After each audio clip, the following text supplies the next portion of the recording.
आज हम बात करने वाले हैं भारत के सबसे तेजी से बढ़ते स्टार्टअप्स में से एक मीशो की और उनकी एक बहुत बड़ी मुसीबत की। एक ऐसी मुसीबत जो कंपनी के भविष्य पर ही सवाल खड़े कर सकती है। और ये मुसीबत कितनी बड़ी है? 1500 करोड़ रुपए। हाँ, पूरे 1500 करोड़ रुपए। ये कोई छोटी मोटी रकम तो है नहीं। ये एक बहुत बड़ा टैक्स बिल है जो मीशो पर लगा है। तो सवाल ये उठता है कि आखिर हुआ क्या? मतलब एक कंपनी जो इतनी तेजी से सफलता की सीढ़ियां चढ़ रही थी, वो अचानक इतने बड़े टैक्स विवाद में कैसे फंस गई? इस पूरी कहानी को समझने के लिए हमें थोड़ा पीछे चलना होगा। तो इस प्रॉब्लम को जड़ से समझने के लिए पहले मीशो की कहानी जानना जरूरी है, क्योंकि उनका जो अनोखा बिजनेस मॉडल है वही इस पूरे टैक्स विवाद के सेंटर में है। तो बात है 2015 की।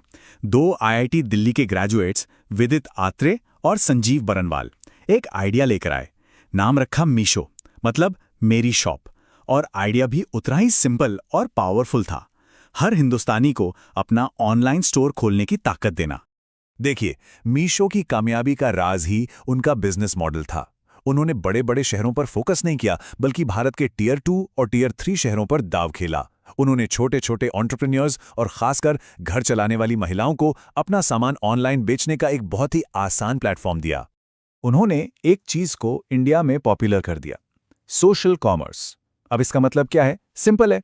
कोई भी, जिसे रीसेलर कहते हैं, वो व्हाट्सएप या फेसबुक पर अपने दोस्तों रिश्तेदारों को प्रोडक्ट्स बेच सकता है, और डिलीवरी से लेकर पेमेंट तक सब कुछ मीशो संभालता था।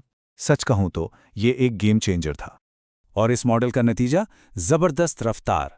जरा सोचिए, 2015 में जो कंपनी शुरू हुई, वो सिर्फ 7 साल में, मतलब 2022 तक हर महीने 12 करोड़ यूजर्स तक पहुंच गई। और अगले ही साल ये 50 करोड़ डाउनलोड पार करने वाला दुनिया का सबसे तेज शॉपिंग ऐप बन गया। और तो और 2025 में कंपनी ने अपना आईपीओ भी लॉन्च कर दिया।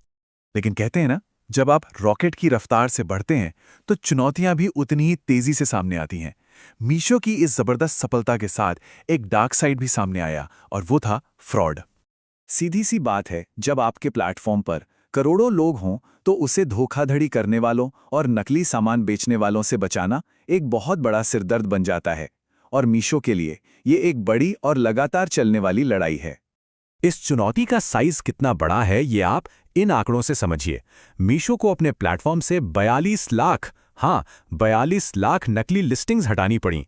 ये वो प्रोडक्ट्स थे जो थे ही नहीं या नकली थे।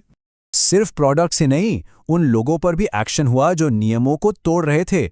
12,000 से ज्यादा यूजर अकाउंट्स को हमेशा के लिए ब्लॉक कर दिया गया। और अब सुनिए सबसे चौंकाने वाला आंकड़ा। अकेले 2024 में 2 करोड़ 20 लाख से ज्यादा, मतलब 22 मिलियन से ज्यादा सस्पेक्टेड या धोखाधड़ी वाले लेन-देन को होने से पहले ही रोक दिया गया। तो प्लेटफॉर्म को साफ सुथरा रखना एक चैलेंज था ही, लेकिन मीशो के लिए इससे भी बड़ी एक और जंग दरवाजे पर दस्तक दे रही थी। अब हम वापस उसी कहानी पर आते हैं जहां से हमने शुरू किया था, 1500 करोड़ रुपए का टैक्स विवाद। तो हुआ ये कि 5 मार्च 2024 को इनकम टैक्स डिपार्टमेंट ने मीशो को एक नोटिस भेजा, जिसमें 2023-24 के लिए लगभग 1500 करोड़ रुपए के टैक्स की डिमांड की गई। तो आखिर ये पूरा झगड़ा है किस बात पर? चलिए इसे एकदम आसान भाषा में समझते हैं। मीशो का कहना है कि कस्टमर्स को अट्रैक्ट करने के लिए जो डिस्काउंट्स और इंसेंटिव्स दिए जाते हैं, वो बिजनेस चलाने का एक जरूरी खर्च है। वहीं टैक्स डिपार्टमेंट का मानना है कि इन खर्चों को आप पूरी तरह से मुनाफे से नहीं घटा सकते, जिससे कंपनी का टैक्सेबल प्रॉफिट बढ़ जाता है, और जाहिर है टैक्स भी।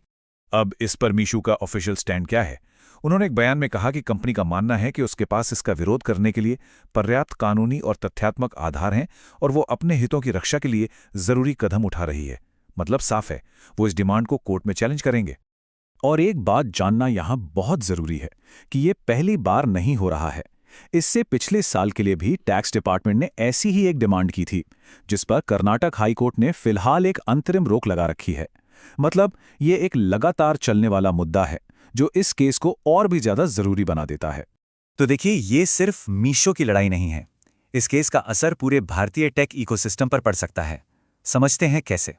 पहला, ये दिखाता है कि भारत की डिजिटल इकोनॉमी पर सरकारी निगरानी अब बढ़ रही है। दूसरा, इस केस का जो भी नतीजा होगा, वो ये तय करेगा कि मीशो जैसे नए बिजनेस मॉडल्स पर टैक्स कैसे लगेगा। तीसरा, जो दूसरे स्टार्टअप्स अपना आईपीओ लाने की तैयारी में हैं, ये उनके लिए एक मिसाल या प्रेसिडेंट सेट करेगा। और चौथा, दुनिया भर के जो इन्वेस्टर्स भारत में पैसा लगाना चाहते हैं वो इस केस को बहुत ही ध्यान से देख रहे हैं।